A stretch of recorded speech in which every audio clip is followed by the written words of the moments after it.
നമസ്കാരം, കൊട്ടാരക്കര മീഡിയയിലേക്ക് സ്വാഗതം. മുൻ മന്ത്രി ആന്റണി രാജുവിനെതിരായ തൊണ്ടിമുതൽ കേസിൽ കേരള സർക്കാരിന് സുപ്രീം കോടതിയുടെ വിമർശനം.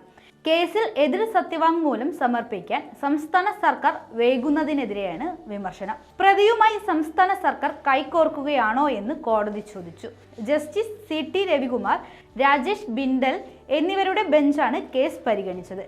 ആന്റണി രാജു പ്രതിയായ തൊണ്ടിമുതൽ കേസ് പുനരന്വേഷിക്കാൻ ഹൈക്കോടതി ഉത്തരവിട്ടിരുന്നു. ഇത് ചോദ്യം ചെയ്ത് ആന്റണി രാജു സുപ്രീം കോടതിയെ സമീപിക്കുകയായിരുന്നു.